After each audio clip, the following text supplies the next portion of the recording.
పాపం అది బలహీన పడినప్పుడు ఎప్పుడైనా బాధ అనిపిస్తే పరమహంసను అడిగేవాడు, స్వామి మీరు ఏదో అక్కడికి వెళ్ళమంటారు ఇక్కడికి వెళ్ళమంటారు, మా చెల్లెళ్ళు పెళ్ళిళ్ళు, పోనీ మీరు అమ్మవారిని నిత్యం పూజిస్తున్నారు కదా, మా చెల్లెళ్ళకి పెళ్లి చేయమని ఆవిడని అడగమని రికమెండేషన్.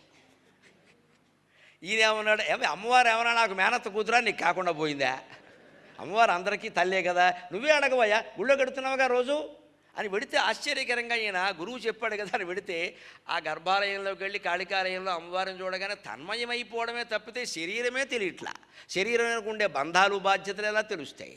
ఇలా 4-5 సార్లు ప్రయత్నించి బయటకు వచ్చి, స్వామి నాకేం తెలియడం లేదండి, అక్కడికి వెళ్ళి ఏం అడగబుద్ధి కావట్లా అంటే, మరి నువ్వు వచ్చి 3 నెలలు అవ్వలేదు, నీకు ఇలాంటి భావన ఉంటే 30 ఏళ్ళుగా ఉన్నాను, నా పని ఏంటి అన్నాడు.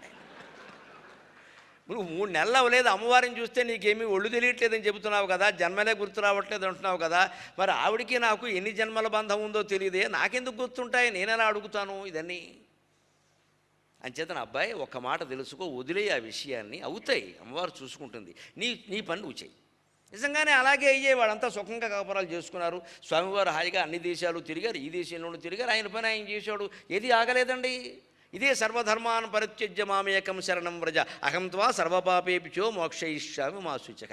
పాపాల నుంచి కూడా నిన్ను కాపాడతానయ్యా అని భగవంతుడు చెబుతుంటే పుణ్యాల నుంచి కాపాడ్డామని, పుణ్యాలను మనకు లెక్కగట్టు కూడా బాధ్యత ఆయనకి వదిలేయాలి. మనస్సును అలా పీడించినప్పుడు బాధ ఏదైనా అనిపిస్తే స్వామి నీకు వదిలేస్తున్నా, స్వామి నీకు వదిలేస్తున్నా, అంతేకా తప్ప క్లైబ్యం అనే దానికి లోనవ్వకూడదు. భగవద్గీత మొత్తంలో వివేకానందుడికి బాగా నచ్చింది ఏమిటో తెలుసా, మన ధర్మానికి సంబంధించిన గ్రంథాల్లో భగవద్గీత గొప్పది. అందులో బాగా నచ్చిన శ్లోకం, ఆయన తరచు ఉదాహరించిన శ్లోకం ఏమిటో తెలుసా, క్లైబ్యం మాస్మగమః పార్థ నైతత్వయుపపద్యతే త్యక్త్వా హృదయ దౌర్బల్యం క్షుద్రం హృదయ దౌర్బల్యం త్యక్త్వోత్తిష్ఠ పరంతప. అదండి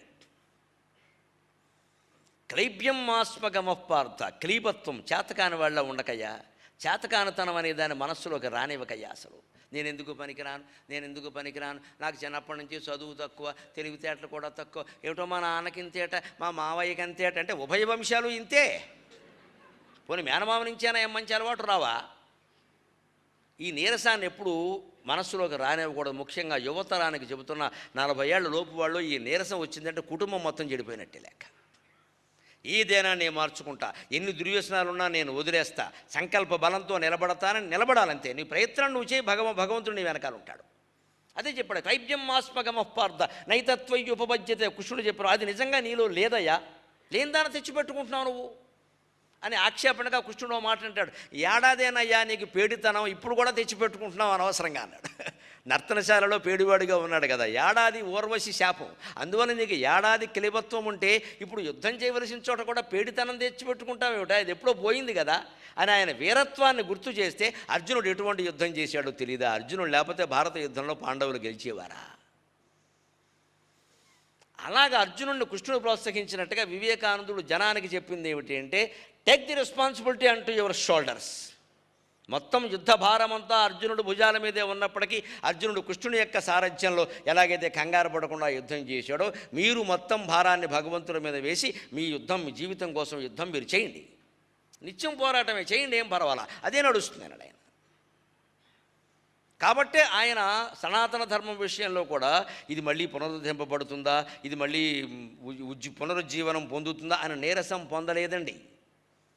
గురువు యొక్క ఆజ్ఞ తీసుకుని, నాకు చెప్పింది గురువు కదా, ఆయనకు చూసుకోవడం తెలియదా, నారు పోసినవాడు నీరు పోయడా, ఆ మాత్రం నేను అక్కడికి వెళ్ళిన తర్వాత ఏం మాట్లాడాలో ఏం చేయాలో ఆయన నిర్ణయించడా, నేనేమో నిర్ణయించుకునేది అని వెళ్ళిపోతే చికాగోలో ఉపన్యాసం ఎలా నడిచిందో అందరికీ తెలుసు. గుడిగంటల్ ధ్వనింపజేసెను చికాగో వేదికన్, గుడిగంటల్ ధ్వనింపజేసెను చికాగో వేదికన్, ప్రేక్షకులు గడియల్ గంటలు రోజులు క్షణములట్లు ఆత్మీయతా వృష్టిలో దడియన్.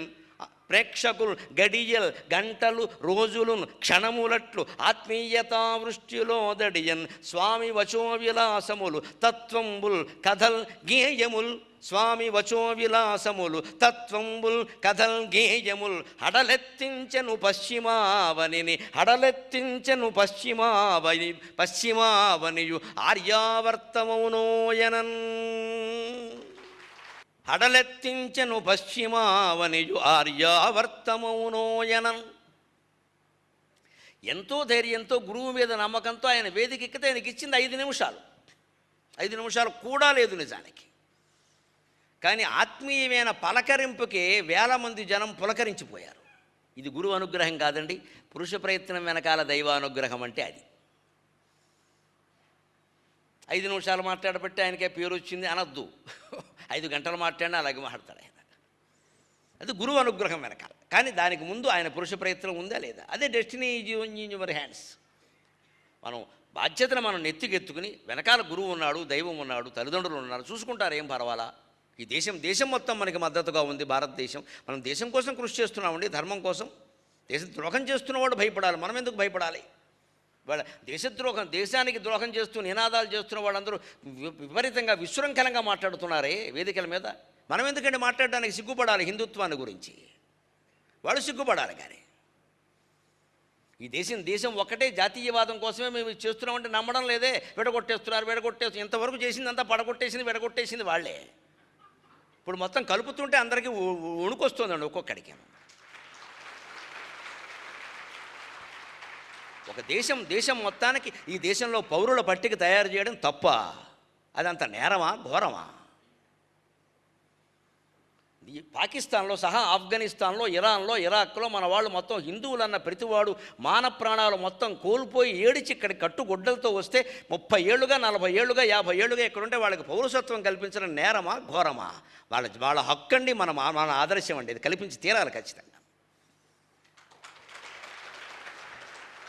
అలాగని విదేశాల నుంచి వచ్చిన వాళ్ళు అందరికీ కల్పించాలంటే ఎవరికి కల్పిస్తే ఏమవుతుందో మాకు బాగా తెలుసు, మీరు చెప్పక్కర్లేదు. అస్సాంలో పడుతున్నాం అక్కడ ఇబ్బందులు బంగ్లాదేశ్ నుంచి వచ్చిన వాళ్ళ వల్ల. అస్సాంలో ఉద్యమం అదే. ఎప్పుడో ఇందిరాగాంధీ గారు 71 దేశంలో అపార మానవత్వంతో ఆవిడ అప్పుడు ఆ రోజుల్లో మేము కట్టామమ్మా. మేము కూల్ డ్రింక్ తాగేవాళ్ళం, గోల్డ్ స్పాట్ 90 పైసలు, 10 పైసలు పెంచారు, రూపాయి ఇచ్చాను నేనే. ఎందుకంటే అస్సాం ట్యాక్స్, బంగ్లాదేశ్ ట్యాక్స్ అన్నారు. అప్పుడు అందరూ లక్షల కొద్దీ శరణార్థులు వచ్చేసారండి అస్సాంకి. ఇప్పటికి వెళ్ళలేదండి. అసలు వాళ్ళకి ఇబ్బంది అవుతుందండి అక్కడ. తేడా లేదా? ఈ ధర్మం, ఈ మతాన్ని అనుసరించేవాడికి, ఇక్కడ ఉండి ఈ గాలి పీల్చేవాడికి, ఈ జాతీయుడైన వ్యక్తికి ఇతర జాతీయులకి తేడా ఉండదా? అందరినీ ఎలా అనుమతిస్తాం? ఎవరిని అనుమతించాలో వారిని అనుమతిస్తాం. దాంట్లో మానవత్వం పనిచేస్తుంది. ఒక జాతి, ఒక మతం అనేది, ఒక పద్ధతి అనేది ఉండదా? దాన్ని అయితే విడగొట్టడమా? ఇంతవరకు చేసిందంతా 70 ఏళ్ళ బట్టి విడగొట్టడమే కదా మహానుభావులు. ఆలోచన ఎవరిని ఈ దేశంలో ముందుకెళ్ళి సమైక్యం కోసం పాటుపడినవారు. ఎందుకంటే వీళ్ళ ఓట్ల రాజకీయాలు నడవు. అందరూ ఒకటిగా ఉంటే వీళ్ళ ఓట్ల రాజకీయాలు నడవవు. దానికి వెనకాల భగవచ్ఛక్తి పనిచేస్తుందనే నమ్మకంతో మనం వెళ్ళవలసిందే. గుడి గంటలు ధ్వనింపజేసిన చికాగో వేదిక. 5 నిమిషాలు 5 గంటలు నాకు అనవసరం, నేను మాట్లాడతా, తర్వాత ఏం జరిగినది జరగని అని స్వామి మాట్లాడితే 5 గంటలు 5 నిమిషాలు ఏమిటంటే తర్వాత 50 రోజుల పాటు ఆ దేశాన్ని నుంచి వెళ్ళనివ్వలేదు ఆయన్ని. 6 నెలలో 7 నెలలో కూడా హారతులు పట్టేశారు. ఎందుకంత వైభవం పట్టింది? ఆయన ప్రయత్నం ఆయన చేశాడు అర్జునుడిలాగా, వెనకాల కృష్ణుడిలాగా రామకృష్ణ పరమహంస ఉన్నారు ఆయనకి. ఈయన ఇక్కడే కూర్చున్నారు, ఈయన జపంలో ఈయన ఉన్నారు, అక్కడ బ్రహ్మాండంగా అవుతున్నాయి. ఆయనకి తెలుసు ఎందుకు అవుతుందో, ఆయనకు తెలుసు. ఎప్పుడు ఆయన గర్వించలేదు. ఎవరు ఆయన కీర్తించి ఏమైనా చెప్పినా మా గురువుకు తెలిసిండే, అవన్నీ నాకు తెలియవండి. It's my master's voice. అది అపారమైన గురుభక్తి. గురువుకి దైవానికి తేడా ఏమీ లేదండి. గురుర్ బ్రహ్మ, గురుర్ విష్ణు, గురుర్ దేవో మహేశ్వరక. గురువుకి దైవానికి తేడా ఎందుకుంటుంది? అలాగ దానికి అందరికి కారణం గమనించడం. మనం గ్రంథాలు చదువుతున్నాం. సనాతన ధర్మంలో ముఖ్యంగా రామాయణంలో, సుందరకాండలో చాలా స్పష్టంగా చెప్పారు. మన ధర్మాన్ని పక్కదారి పట్టించడం ఏమిటో, దాన్ని వివేకానందుడు లాంటి వాళ్ళు అసలు దారి ఎలా పట్టిస్తారో చెబుతా. నీకు ఏ పనైనా చెయ్యాలి అంటే ఆయన చెబుతారు ఒక చోట పంచాంగంలో, ఒక నెలలో ఒక తేదీకి ఉంటుంది. ఇక్కడ అమితమైన ఉత్సాహం, అపరిమితమైన ధైర్యం, అనంతమైన శక్తి, పరిపూర్ణమైన విధేయత, ఈ 4 కలిగి ఉండి నువ్వు అనుకున్న ప్రతి పని అవుతుంది అంటాడు ఆయన. ఒకటి అమితమైన ఉత్సాహం, ముందు నీకు చెయ్యాలనే ఉత్సాహం ఉండాలి. తర్వాత అపరిమితమైన ధైర్యం ఉండాలి. ఏం జరిగినా సరే నేను చేస్తా అన్న ధైర్యం ఉండాలి. నీ సంకల్పమే అది. అనంతమైన శక్తి, అది ఎక్కడి నుంచి వస్తుందండి? హార్లిక్స్ తాగితే రాదు, బోర్నవిటా తింటే రాదు, భగవత్ ప్రార్థన చేస్తే వస్తుంది అనంతమైన శక్తి. ఎందుకంటే ఆయన ఒక్కడే అనంతుడు, భగవంతుడు ఒక్కడే అనంతుడు. అనంత శక్తి రావాలంటే అనంతుడిని ప్రార్థించవలసిందే. అంచేది మనం ప్రయత్నమే ప్రార్థనే. ప్రార్థన పేరు మీద ప్రయత్నాలు మానేయక్కర్లేదు, ప్రయత్నం పేరు మీద ప్రార్థన మానేయక్కల. రెండింటి సమన్వయం చేశాడు. అనంతమైన శక్తి భగవంతుడిని చూస్తే మన దగ్గర లేదు, మనది లిమిటెడ్, మనది పరిమిత శక్తి. అనంతమైన శక్తి మనలోకి రావాలంటే ధ్యానం చేయాలి, జపం చేయాలి. ఓ గంట సేపైనా ఇంట్లో ఒంటరిగా కూర్చోవాలి, ఓ మూలకి వెళ్ళిపోవాలి, తలుపు వేసేయాలి, చెడత వేసేయాలి, ఫోన్ కట్టేయాలి, ఎవరు నన్ను పలకరించొద్దని చెప్పాలి, చెయ్యాలి. నమ శివాయ అంటావో నమో నారాయణాయ అంటావో ఏమీ అనకుండా మౌనంగా ఉంటావు, ఉండు. ఏమి కుదరకపోయినా సరే ఉండు, పిచ్చెక్కినా సరే ఉండు. అలా ఒక 21 రోజులు అభ్యాసం చేయండి. ధ్యానం ఎలా ఉంటుందో మీకే తెలుస్తుంది. ఇంకా నేను చెబితే బాగుండదు. అది ధ్యానం ఎలా ఉంటుందో మీకే తెలుస్తుంది. 21 రోజులు చేయండి చాలు. 21 days మండలం అంటారు దాన్ని. అది అనంతమైన శక్తి. ఆ పైన పరిపూర్ణమైన విధేయత ఎవరి పట్ల? దైవం పట్ల, గురువు పట్ల, దేశం పట్ల, ధర్మం పట్ల. నేను నా కోసం చేయడం లేదు, ధర్మం కోసం చేస్తున్నా, నా గురువు చెప్పాడు కాబట్టి చేస్తున్నా, నా దేశం కోసం చేస్తున్నా. సరిగ్గా ఈ 4 ఎక్కడి నుంచి వచ్చాయో తెలుసునా అండి? వివేకానందుడికి ప్రేరణ. సనాతన ధర్మంలో అతి ముఖ్యమైన గ్రంథం రామాయణం. అందులో అతి ముఖ్యమైనటువంటి కాండ సుందరకాండ. సురస అనేటువంటి రాక్షసిని ఆయన గెలిచి బయటికి వెళ్ళగానే దేవతలు వచ్చి ఆయన్ని హనుమంతుడిని ఆశీర్వదించి, హనుమాన్ లోకానికంతటికీ ఆదర్శప్రాయుడు అయ్యా, ఇక ముందు ఎవరైనా ఏ పనులోనైనా నీరసపడితే నిన్ను ఆదర్శంగా తీసుకుంటే చాలయ్యా. యతాని యస్య చత్వారి వానరేంద్ర యథాతవ ధృతిర్దృష్టిర్మతిర్దాక్ష్యం సకర్మసు నసీదతి అన్నారు. ఆ శ్లోకం ప్రేరణగా వివేకానందుడు ఈ మాట చెప్పాడు. వానరేంద్ర యథాతవ నీకున్నట్టుగా ఏతాన యస్య చత్వారి ఈ 4 గుణాలు ఎవరిలో ఉంటాయో వారు సకర్మసు నసీదతి ఏ పనిలోనూ వెనకబడ్డమనేది ఉండదయా, అన్ని పనుల్లో అయిందే విజయం. ఏమిటా 4 గుణాలు? ధృతికి, దృష్టికి, మతికి, దాక్ష్యం. అవి ఇక్కడ చెప్పాడు. ఉత్సాహము, ధైర్యము, అనంతమైన శక్తి అని. ముందు ధైర్యం ఉండాలి. ధృతి అంటే ధైర్యం కదా. దృష్టి అంటే కళ్ళతో చూడడం, కళ్ళజోడు పెట్టుకోవడం కాదు. ఇక్కడ కనపడలేదు కాబట్టి నల్లద్దాళ్ళు పెట్టుకున్న అది కాదు. ఇక్కడ దృష్టి అంటే ముందు చూపు. ఈ పని చేస్తే ముందు చూపు. ఆ ముందు ఏమవుతుంది? నేను చెప్పానే, 6గురితో కలిసి కాలేజీ పెట్టినప్పుడు మనకి ముందు చూపు కాకుండా మందమైన చూపు ఉండడం వల్లే నష్టపోయాం. మరి మా అన్నయ్య చెప్పాడు కదా, ముందు చూపుతోనే చెప్పాడు కదా. నాకంటే 20 ఏళ్ళు పెద్దవాడు, నమ్మొచ్చు కదా. నమ్మదండి. బుద్ధి కర్మానుసారిణి అని. డబ్బులు పోయే యోగం ఉంటే ఇలాంటి బుద్ధిలో పడతాయి. పెద్దమ్మ నెత్తి మీద కూర్చుని అప్పుడు కనుక ఆయన ముందు చూపాను. నాకంటే 20 ఏళ్ళు పెద్దవాడు కదా, ఆయన చెప్పాడు కదా, నేను నమ్మచ్చు కదా. నమ్మలేదండి. పౌరుషం. పర్లేదు అన్నయ్య అలాగే అంటాడు. చేదస్తాం, అది చేదస్తాం. ఇది ఎకరం పోయాక చేదస్తాం ఎవరిదో అర్థమైంది. ఇప్పటికీ మా అన్నయ్య నేను కలిస్తే నవ్వుకుంటాం ఆ విషయానికి. మరి ఇప్పుడు ఎవరూ చెప్పకుండా నాకే తెలుస్తున్నాయి చాలా. అదే కాలం అంటే. ఆ పరిపక్వత మనిషిలో వస్తుంది. ఆ రానప్పుడు గంతులు వేసేది ఇంకా పరిమితంగా ఉండాలి. అప్పుడే మొత్తం కోడిపందాలు ఆడేస్తానంటే కష్టం. అది మొత్తం పోతాయి. అక్కడ మనుషులు జాగ్రత్త పడాలి. అందుకని దృష్టికి అంటే మామూలు చూపు కాదు, ముందు చూపు. ఈ వ్యాపారం పెడితే ముందు ఏమవుతుంది? ఇది విజయవంతం, ఈ ముందు దీనికి డిమాండ్ ఉంటుందా? పెట్టేస్తున్నాం, బాగానే ఉంది. ఎవరు చాలామంది వేళ వ్యాపారాలు పెట్టేవాళ్ళు, స్టార్టప్లు పెట్టేవాళ్ళు, ఉద్యోగాల్లో చేరేవాళ్ళు కూడా చూడండి. చివరికి ఇంటర్మీడియట్లో ఏ గ్రూప్ తీసుకున్నామంటే ఎంపీసీ. ఎందుకు తీసుకున్నా అంటే మా ఫ్రెండ్ తీసుకున్నాను. ఫ్రెండ్ తీసుకోవడం ఏంటమ్మా? ఫ్రెండ్ తీసుకుని నువ్వు తీసుకుంటావు, బుద్ధి లేదు. ఫ్రెండ్ చేసిన పనుల్లో మనం చేస్తావా? నీకు ఆలోచన లేదా? ఏ గ్రూప్ తీసుకోవాలో, ఏం చేయాలో, ఏ వ్యాపారం చేయాలో, ఏ ఉద్యోగం చేయాలో? అంటే మనం సొంత నిర్ణయం తీసుకోవట్లా, ఫ్రెండ్ని బట్టే మన నిర్ణయం ఇక్కడ. అంటే ఆ ఫ్రెండ్ను వదిలిపెట్టలేక వాడి మీదో ఆమె మీదో వ్యామోహంతో మనం వెళ్ళి ఆ గ్రూప్లో చేరాము. ఇక్కడ గ్రూపిజం వస్తుంది, చదువు రాదు అక్కడ. అది దృష్టి అంటే ఉద్దేశం. మతికి తెలివితేటలు ఉండాలి. ఆ పనిని సాధించగలిగే తెలివితేటలు మన దగ్గర ఉన్నాయా? కంప్యూటర్లతో ఏదైనా వ్యవహారం చేయాలంటే ముందు ఓపిక ఉండాలి బాగా. మధ్యలో సర్వర్ డౌన్, నువ్వు డౌన్ అయిపోకూడదు. ఆ డౌన్ అయినప్పుడల్లా జపం చేసుకో నమ శివాయ, తొందరగా అప్పు అవుతుంది. మళ్ళీ ఎప్పుడు ఇంతే ఇలా కొట్టేవనుకో రక్తం వచ్చింది ఇక్కడ. ఇప్పుడు ముందు దీనికి వైద్యం చేయించాలి. సర్వర్ డౌన్ కాదు, అరచేయి డౌన్. ఎందుకు అలా కొట్టుకుంటావు? Server down అవుదా?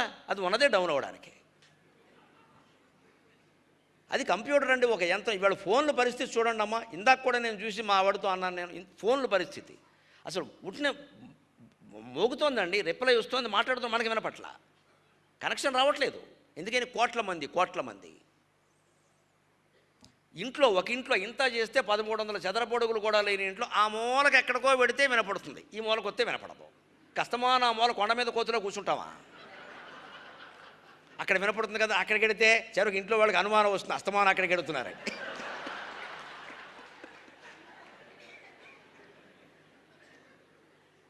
ఇప్పుడు ఫోన్ కాదు, సంసారం పాడవుతుంది ముందు. అస్తమానం అక్కడికి వెళ్ళి కూర్చుంటారే అని అనుమానం వస్తుంది. ఇలా ఇప్పుడు ఫోన్ల పరిస్థితి చూడండి మీరు. అంటే మన దాంతో వ్యవస్థ ఉన్నప్పుడు మంచిది, మన నిజం ఆగిపోయి అంత ముఖ్యమైన నెంబర్ అయితే మనమే చేస్తాం. అంత ముఖ్యమైనది ఎక్కడికి వెళ్ళాలో అక్కడికి వెళ్ళి అంటే ఒక మెసేజ్ పంపిస్తాం, పోనీ బాబు ఇందువల్ల ఇబ్బంది అవుతుంది, పలానా సమయంలో మాట్లాడదాం, చేసుకోవచ్చుగా. ఇదే ముందు చూపు. ఆ యంత్రంతో వ్యవహరించేటప్పుడు మనం అలాగే ఉండాలి, అది అలా ఉంటుందని తెలుసుకుని ఉండాలి. చిన్నపిల్లాడితో మనం సరదాగా ఆడుకోవాలంటే మనం చిన్నపిల్లాడు అయిపోవాలి. 90 ఏళ్ళ ఆవిడతో 90 ఏళ్ళ ఆయనతో మనం మాట్లాడాలంటే మన వయస్సు 90లోకి వెళ్ళిపోవాలి. అప్పుడు మాత్రమే వాళ్ళతో మాట్లాడగలం మనం. నీ వయస్సు 20 అనుకుంటే నువ్వు 70 ఏళ్ళ పడుతూ నువ్వు మాట్లాడలేవు. నీ వయస్సు కూడా 70 అనుకో, అప్పుడు ఖచ్చితంగా చాలా ఆనందంగా ఉంటాం. సేమ్ ఏజ్ గ్రూప్ అన్నట్టే ఉంటుంది అది. ఇవాళ యువతరం పెద్దవాళ్ళతో ఎందుకు కలవలేకపోతారు సాధారణంగా అంటే ఏజ్ గ్రూపే తేడా, అది అందులో ఉండిపోతారా? లేదు, నువ్వు కూడా పెద్దవాడు వరకు. విక్రమ్ అని ఉంటాడు సినిమాల్లో, నాకు అతను నటన అంటే చాలా ఇష్టం. ఎన్ని వేషాలు వేస్తాడు, ఒక వేషం కాదు, కమల్ హాసన్ లాగే 16 రకాల వేషాలు వేస్తాడు. బాగా ముసలాడ వేషం వేస్తాడు, బుత్తిగా కుర్రాడ వేషం వేస్తాడు, బాగా అమాయకుడు వేషం వేస్తాడు, పెద్ద రౌడి వేషం వేస్తాడు, అన్నీ నప్పిస్తాయి. విక్రమ్ అంటే విక్రమే. అంచేది మన విక్రమ్ ఏం చేస్తున్నాడు, నేను పెద్దవాడు ముసలాడు వేషం వేయాలి అనుకున్న త్వరలో అతను సినిమా ఏదో వస్తుంది, అది 7 వేషాలు ఉంటాయి అందులో. ఒక పెద్ద ప్రొఫెసర్ పాత్ర, ఒక శాస్త్రవేత్త పాత్ర, ఒక మతబోధకుడు పాత్ర, ఒక పారిశ్రామికవేత్త పాత్ర, ఒక రాజకీయ నాయకుడి పాత్ర. ప్రతి దాంట్లో గెటప్ వేరు. అసలు కొన్నింట్లో మీరు గుర్తుపడరు, కమల్ హాసన్ దశావతారం లాగే గుర్తుపట్టలేరు మీరు. ఎలా చేయగలుగుతున్నాడు ఆయన? ఆ వేషం వేసినప్పుడు, ఈ సినిమాలో 5 రకాల వేషాలు వేసినప్పుడు ఆయన ఆ పాత్రలో లీనమై నేను అంతే అనుకున్నాను, నా వయస్సు అంతే, నాకు గడ్డం ఉంది, నేను ముసలాడిని, నేను గూనివాడిని అనుకోబట్టి చేయగలిగాడు.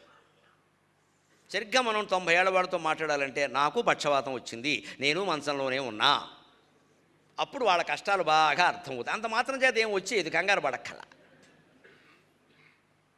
అలాగే ఒక చిన్న పిల్లాడితో మాట్లాడుతున్నాం మనం, వాడితో మాట్లాడేటప్పుడు అంటే వాడు శుక్లాంబరధరం చెప్పమంటే వాడు ఏమంటాడు, తొత్లాం బలదలం విత్తం తెతి వల్లం తెతుల్ బుధం, ఇంతకే అంటాడు. అంతకంటే ఏమంటాడు మరి? పెద్దవాళ్ళే పలకలేక ఇబ్బంది పడుతుంటే వాడితో నువ్వు కూడా ఏం చేయాలి, తొత్లాం బలధరం వరే అన్నావరా అనాలి. అంతేకాని సరిగ్గా పలుకు అంటే నువ్వే సరిగ్గా పలుకు అంటాడు వాడు. వాడికి తెలుసున్నది అంతే, నేను సరిగ్గానే పలికా అంటాడు. వాడికి వచ్చింది అదే. అంటే వాడి దగ్గరికి వెళ్ళాలంటే మనం ఆ వయస్సులోకి వెళ్ళిపోవాలి, అప్పుడు పూర్తిగా అన్నీ అర్థమవుతాయి. ఇదే దృష్టికి మతిహి దాక్ష్యం, తెలివితేటలు ఉండాలి. ఆ వ్యవహారం నడిపించే తెలివితేటలు, చదవాల్సిన గ్రంథాలు చదవాలి, అడగవలసిన వాళ్ళని అడగాలి. దాక్ష్యం అంటే సమర్థత. సమర్థత అంటే ఏమిటి? ఏ పనైనా కావాలి. సుందరకాండ చెబితే పనులు అవుతాయమ్మా, ఖచ్చితంగా అవుతాయి. ఇందువల్ల అవుతాయి. పుస్తకం మూసేస్తే అవుతాయని నేను చెప్పను, పారాయణ చేసి నైవేద్యం పెట్టేస్తే అవుతాయని నేను చెప్పను. అటువంటివి నేను ఒప్పుకోను అసలు, అది జరిగే పని కాదు. అది అవన్నీ నమ్మకాల కింద మిగులుతాయి. సుందరకాండకి మన ఉద్యోగానికి, సుందరకాండకి మన పెళ్లికి సంబంధాలు. హనుమంతుడికి పెళ్ళి అవ్వలేదు, మనకే అవ్వదు. మనకి పెళ్ళిళ్ళు చేయడం హనుమంతుడి పని కాదు. ఈ నమ్మకాల కోసం కాదండి గ్రంథాలు చదవాల్సింది. నేను ఎక్కడో అవధానం చేస్తుంటే అడిగారు, రుక్మిణీ కళ్యాణం చదివితే పెళ్ళి అవుతుందన్నారు, నిజమే అన్నారు. అవుతుంది, రుక్మిణీ కళ్యాణం అయినట్టే అవుతుంది, చేసుకో అన్నాను నేను. రుక్మిణీ కళ్యాణంలో నిశ్చితార్థం వేరే, పెళ్ళి వేరే. మరి అలాగే అవుతుంది, చేసుకో. మరి గ్రంథంలో ఒకదాన్ని నమ్ముతాం, ఇంకో దాన్ని నమ్మమంటే మనం. రుక్మిణీ కళ్యాణం అయినట్టయితే కొంపలు అంటుకుపోతాయి. అవతల కృష్ణుడు కాబట్టి సరిపోయింది. మరి మనం కృష్ణుడికి నిర్ణయిస్తే శిశుపాలుడు చేసుకుంటే అది మన పెళ్ళిళ్ళకి గ్రంథాల మీద ఆధారపడటం ఏంటంటే నాకు అర్థం కాదు. పెళ్ళికో ప్రయత్నం చేయి, ఉద్యోగం ప్రయత్నం చేయి, అయితే ఏంది లేత లేదనుకో అదే అవుతుంది. పుస్తకం చదివితే పెళ్ళి అవుతుందా? పెళ్ళి అయ్యాక చదవాల్సిన పుస్తకాలు చాలా ఉన్నాయి, అవి చదువు. అనుభవం మీద చెబుతున్నా, 3 పుస్తకాలు చదవాలి. ఎన్ని పుస్తకాలు చదివినా అర్థం కావట్లా. అర్థం కాదు కాబట్టి అర్ధాంగి అన్నారు, అర్థమైతే ఇప్పుడు పూర్ణాంగి అనేవారు. పెళ్ళి అయ్యాక చదవాలి పుస్తకాలు. రుక్మిణీ కళ్యాణం, గౌరీ కళ్యాణం ముందు చదవడం ఎందుకు పని లేక, అయ్యాక చాలా చదవాలి. కోచింగ్ కూడా తీసుకోవాలి, హోంవర్క్ చేయాలి. అయినా బాగా ఇంపోజిషన్ రాయాలి. భార్య నువ్వు దేవత, నువ్వు దేవత, నువ్వు దేవత అని రోజు 16 సార్లు రాస్తే ఇంత టిఫిన్ పడేస్తారు.